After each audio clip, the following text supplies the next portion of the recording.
सलाम। चाचा जी की हाल है केले का? देख लो केले का जी की हाल जी। कैसा महंगा कि सस्ता है? महंगा हाँ जी महंगा महंगा है हाँ जी। सिर्फ लोग वेखन ते लै नहीं रहे। नहीं ले रहे हैं देखो। हाँ जी 2000 का टोटा लिया 10 दर्जना भी नहीं है नाल।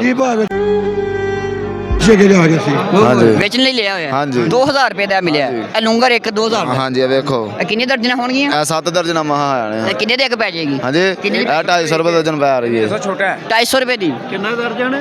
2 दर्जन ਕਿੰਨੇ ਦਰਜਨ ਦੱਸੀ ਜਰਾ। 7 दर्जना। 7 ਹੋਏਗਾ ਮੈਂ ਫ੍ਰੀ ਦੇ ਦਿਆਂਗਾ ਘਟਾ ਉੱਥੇ। हाँ जी ਹਾਂ ਉੱਥੇ ਘਟਾ ਭਾਈ ਇਹ 7 ਦਰਜਨ ਹੋਇਆ ਮੈਂ ਕੱਟ ਦਿਆਂਗਾ ਫ੍ਰੀ। ਮੈਂ ਫ੍ਰੀ ਦਵਾਂਗਾ ਜੇ 7 ਦਰਜਨ ਹੋਇਆ ਏ। ਚਲੋ ਵੇ ਚਲੋ ਇਹ 9 ਦਰਜਨ ਹੈ ਘਟਾ ਨਾ ਹੋਏ ਮੇਰੇ ਕੋਲ ਲੈ ਲਈ ਉੱਥੇ ਘਟਾ। 200 रुपये दर्जन ते पहले लैन देन सारे उत्थे रोला पांदे ने 200 रुपये दर्जन सारे रोला पांदे ने उत्थे। ਆਂਦੇ 200 ਵੇਚੋ ਹਾਂਜੀ ਤੇ ਕਿਵੇਂ 250 ਲੈ ਕੇ 200 ਵੇਚੀਏ? ਘੁੰਮਾ ਦੇ 200 ਰੁਪਏ ਦੇ ਦਿੰਦੀ। ਕਿਉਂ ਮਤਲਬ 150 200 ਦਿੰਦੀ ਹੈ 170 180 250 रुपये तो लैंदे नहीं है। ਫਿਰ ਵੀ 2000 ਤੋਂ ਉੱਤੇ ਪੈ ਗਿਆ 10 ਦਰਜਨ ਤਾਂ ਵੀ ਫੇਰ ਵੀ ਹੋ ਗਿਆ। ਹੈ ਨਹੀਂ ਨਾ ਇਹ 8 ਦਰਜੇ ਕਿਹੜਾ ਪੈ ਰਿਹਾ ਸਾਰਾ ਕੇਲਾ 250 ਹੀ ਪੈ ਰਿਹਾ ਕੋਈ ਵੀ ਲੂੰਗਰ ਲੋ 250 ਰੁਪਏ ਦਰਜਨ ਹੀ ਪੈ ਰਿਹਾ ਕੇਲਾ ਜਿਹੜਾ ਵੀ ਲੋਕ 250 ਰੁਪਏ 250 ਰੁਪਏ ਦਰਜਨ ਹੀ ਪੈ ਰਿਹਾ ਨਹੀਂ ਨਹੀਂ ਚੰਗਾ ਕੇਲਾ ਚੰਗਾ 350 ਪੈ ਰਿਹਾ 350 ਰੁਪਏ ਦਰਜਨ ਚੰਗਾ ਕੇਲਾ ਪੈ ਰਿਹਾ ਤੇ 350 ਲੈ ਕੇ ਕੀ ਭਾਵ ਜੀ 300 350 ਪੈਂਦਾ 350 ਰੁਪਏ ਦਰਜਨ। 350 ਮੋਟਾ ਅੱਗੋਂ ਰੇਟ ਦੇ ਰਹੇ ਨੇ 200 ਦਾ 117 ਦਾ। ਤੇ ਪਰੇਸ਼ਾਨ ਬੈਠੇ ਹੋ ਕੀ ਗੱਲ ਹੈ? ਕੰਮ ਸ਼ਾਮ ਹੀ ਨਹੀਂ ਹੈ ਕੋਈ ਕੰਮ ਨਹੀਂ। ਨਹੀਂ ਕਿੰਨੇ ਰੁਪਏ ਦੇ ਰਹੇ ਹੋ ਸੇਬ?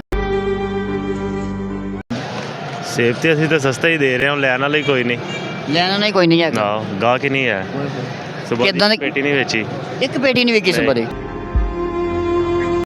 ਓਏ ਹੋਏ ਹੋਏ ਤੇ ਕਹਿੰਦੇ ਪਹਿਲੇ ਰਮਜ਼ਾਨ ਚ ਕੈਸਾ ਕੰਮ ਜਾ ਰਿਹਾ ਹੈ? ਰਮਜ਼ਾਨ ਹੀ ਠੰਡਾ ਜਾ ਰਿਹਾ ਬਹੁਤ ਠੰਡਾ ਜਾ ਰਿਹਾ ਹੈ। ਜਿਹੜਾ ਅੱਗੇ ਕਿਨੇ ਰਮਜ਼ਾਨ ਬਹੁਤ ਜ਼ਿਆਦਾ ਅੱਛਾ ਜਾਂਦਾ ਹੈ।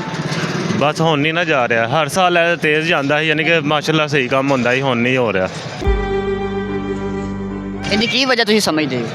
ਰੇਟ ਜ਼ਿਆਦਾ ਹਾਂ ਨੇ? ਨਹੀਂ ਰੇਟ ਅੱਗੇ ਵਪਾਰੀ ਯਾਨੀ ਕਿ ਅੱਗੇ ਮਾਰਕੀਟ ਰੇਟ ਜ਼ਿਆਦਾ ਹੈ ਅੱਛਾ ਅੱਛਾ ਪਿੱਛੇ ਗਾਹਕ ਕੋਈ ਨਹੀਂ ਯਾਨੀ ਕਿ ਤੁਹਾਨੂੰ ਮਹਿੰਗਾ ਮਿਲ ਰਿਹਾ ਵੇ ਅੱਗੋਂ ਲੈਣ ਵਾਲਾ ਮਹਿੰਗਾ ਕੋਈ ਨਹੀਂ ਹੈ। ਹਾਂਜੀ ਪਰ ਆਮ ਆਦਮੀ ਕਿਸ ਤਰ੍ਹਾਂ ਲਵੇ 1000 1500 ਜਿੰਨੀ ਦਿਹਾੜੀ ਉਹ 500 ਰੁਪਏ ਕਿਲੋ ਕਿਸ ਤਰ੍ਹਾਂ ਲਏਗਾ ਸੇਬ ਦੀ?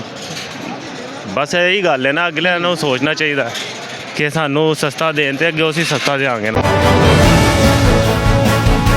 ਹਾਂਜੀ ਤੁਸੀਂ ਕੀ ਚਾਹੁੰਦੇ ਨੇ ਕੌਣ ਜ਼ਿੰਮੇਦਾਰ ਹੈ? ਅਸੀਂ ਦੇ ਰਹੇ ਹਾਂ 2500 ਰੁਪਏ ਦੀ ਪੇਟੀ 2500 ਰੁਪਏ ਦੀ। ਹਾਂਜੀ। ਤੇ ਮੈਂ ਪੁੱਛ ਸਕਦਾ ਕਿੰਨੇ ਕੁ ਦੀ ਮਿਲੀ ਹੋਗੀ ਤੁਹਾਨੂੰ?